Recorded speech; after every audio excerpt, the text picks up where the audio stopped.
Olá, tudo bom, pessoal? Eu estou aqui, a gente vai falar da educação no Brasil nesses últimos anos. Estou aqui com a professora doutora em educação, professora Raidalva Barreto. Nós vamos falar sobre a educação no Brasil nesses últimos anos. E eu, professor? Aqui é o professor Alexandre Boleira Louco, também professor aqui do IFBA, Campus Camaçari. Por favor, professor.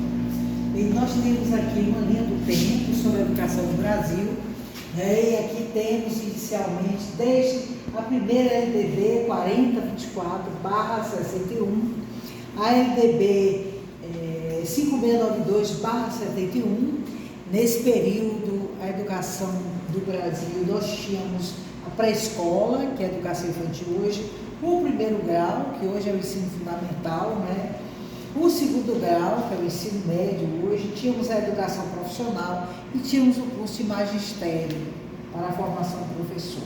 Esse período foi marcado por uma educação com a base behaviorista, instrução programada, né? E tinha como base teórica o behaviorismo americano. Aqui nesse ano, a professora Rai, ela começou a exercer a carreira da docência na educação.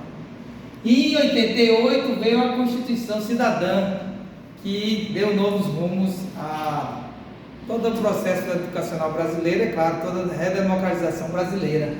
E chegamos aqui, eu comecei a trabalhar em 95 como professor, na LDB de 96, a 93, 94, na qual o objetivo, a Constituição Cidadã, qual era o objetivo principal dessa LDB? Formação para o exercício da cidadania.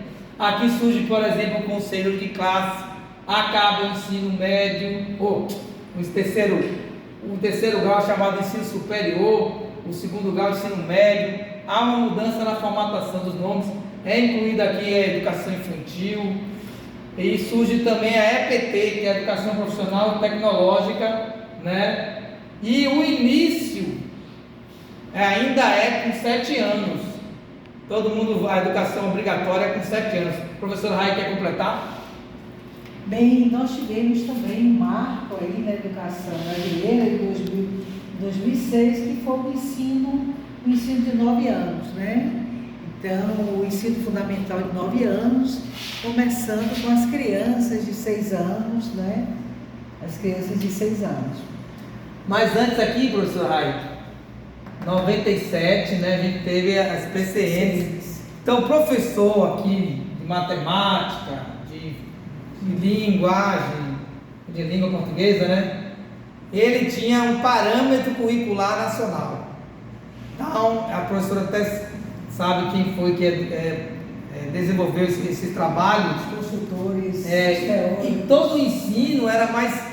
A gente que era professor de matemática sempre, você tem que ensinar de forma contextualizada. E os PCNs eram centrados em conteúdos importantes para a formação em matemática, no caso do ensino médio, da educação básica. Professora? Bem, Quer falar alguma coisa sobre o PCN? o PCN ele foi construído por teóricos, né, professores, pesquisadores espanhóis, a exemplo do César Coca, da Universidade de Barcelona, foi um dos consultores e dos PCNs, né? 2008, gente, tivemos o piso nacional do magistério. É a lei 11.738. O que fez? Valorizou o professor. Hoje a gente tem um piso que é muito respeitado pelo governo federal, municipal, estadual, e garante uma remuneração digna aos professores. Então, antes, os professores eram muito mal remunerados. Então, com esse piso, se começou a ter uma valorização do professor, do exercício da docência, e na sequência, né, de 2013, nós já tivemos uma mudança na legislação. A educação básica começa aos 4 anos. Essa foi a lei 12.796 de 2013. Então a criançada começa com 4 anos. Mais trabalho para os pedagogos, né? Mais investimento em educação. Eu nem coloco nessa linha do tempo, nem coloco aqui o Fundeb, que é o fundo que é o fundo que tem os recursos para a educação, que garante o piso, que garante todos os recursos para os professores. Professora? Nós tivemos em 2018 outro marco, que foi a criação da BNCC, né? E a BNCC, ela, Base Nacional Comum Curricular, e a BNCC ela é baseada em ensino de competências e habilidades, e também houve uma mudança na nomenclatura dos conteúdos. Os conteúdos deixam de ser ter a nomenclatura de conteúdos para serem objeto de conhecimento. Então a ideia de competências e habilidades, né, tem uma certa crítica, né, do campo pedagógico, Educacional, né? por conta da ideia da falta de senso crítico do aluno. Mas aqui, na verdade, é um direcionamento para o trabalho do professor. Então você tem uma habilidade que tem que desenvolver em matemática, fica muito clara qual é a habilidade que você desenvolve para aquele determinado conteúdo. E a competência são competências gerais para a educação básica e competências específicas para a matemática. Então é um documento bastante rico, né? Todos os livros hoje têm que respeitar esse documento, né? O Programa Nacional Livre Didático são construídos com esse livro. Então quem está estudando para a formação de professores tem que trabalhar com esse conhecimento. 2024, a lei 14.945, professora Rai, ela muda o novo ensino, ela traz um novo ensino médio, né?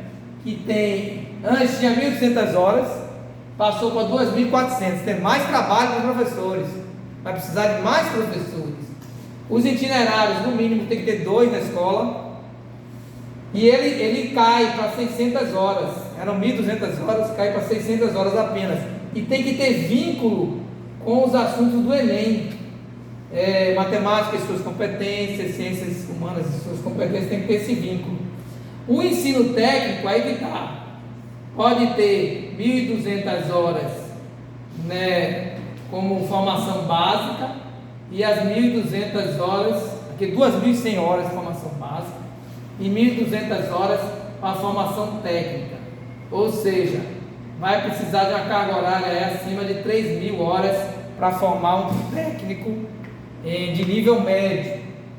Quer dizer, isso quer garantir a qualidade da formação na educação média, no ensino médio. Você vai ter aqui em torno de 3.300 horas para formar um técnico, sendo que 1.200, 2.100 formação básica.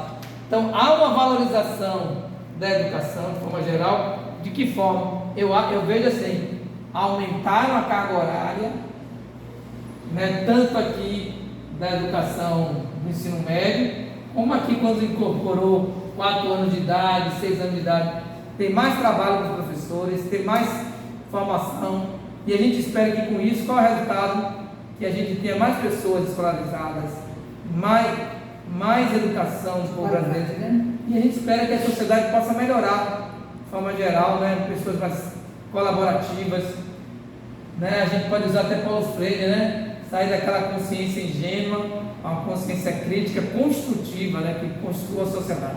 Professora Raidalva tem 46 anos na educação. Eu brinco com ela que ela trabalhou em 2 LDBs. Então, o que a senhora espera com essas mudanças na educação? O que pode acontecer de bom para a sociedade brasileira? Eu espero que continuemos discutindo, continuemos refletindo sobre as mudanças. É a esperança que a gente tenha uma educação realmente de qualidade, uma educação para todos. Então é isso, obrigado, até a próxima.